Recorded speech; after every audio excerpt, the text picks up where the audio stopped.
જય શ્રી કૃષ્ણ મિત્રો, હું આજે તમારા માટે ગુંદાના અને મરચાંના સંભારાની રેસીપી લઈને આવી છું. તો ચાલો આપણે રેસીપી શરૂ કરીએ. ગુંદા અને મરચાંનો સંભારો બનાવવા માટે સૌપ્રથમ આપણે ગુંદાને આવી રીતે ફાડા કરી અને બિયા કાઢી અને સુધારી લઈશું, અને મરચાંને પણ આ રીતે આપણે સુધારી લઈશું. તો હવે આપણે ગેસ ઉપર મેં તેલ પહેલેથી જ ગરમ થવા રાખી દીધું છે. તો સૌપ્રથમ આપણે તેમાં 1 ચમચી રાઈ નાખીશું. રાઈનું પ્રમાણ થોડુંક સંભારામાં વધારે નાખીશું, જેથી કરીને ટેસ્ટ ખૂબ સારો આવે. અને રાઈને આપણે તતડવા દઈશું. રાઈ આપણી તતડવા માંડી છે, તો હવે એમાં હિંગ નાખીશું. અડધી ચમચી હળદર નાખીશું, અને જે આપણા ગુંદા છે તે નાખી દઈશું.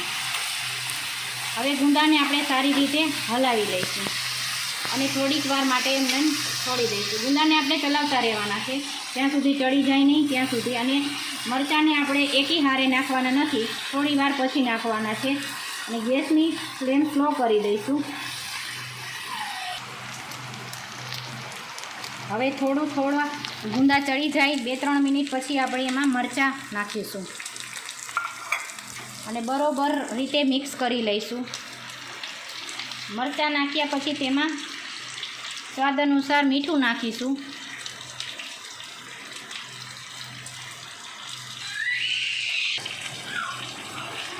થોડી ખાંડ નાખીશું.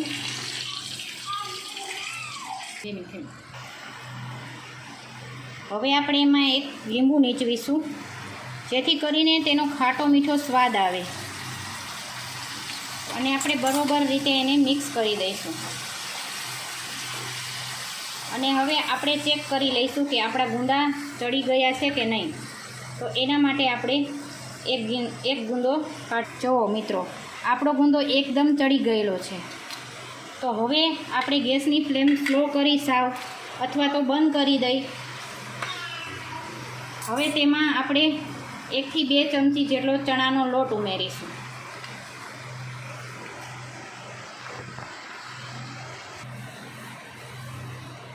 એક ચમચી ધાણા જીરું ઉમેરીશું અને એને સારી રીતે હલાવી લઈશું.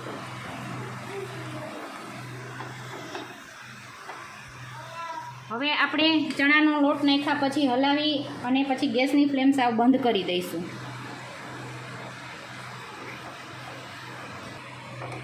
તો હવે ગેસની ફ્લેમ એટલા માટે ગરમ કરી દેવાની કે આપણો લોટ બળી ના જાય. હવે તેને આપણે એક બાઉલમાં કાઢી લઈશું.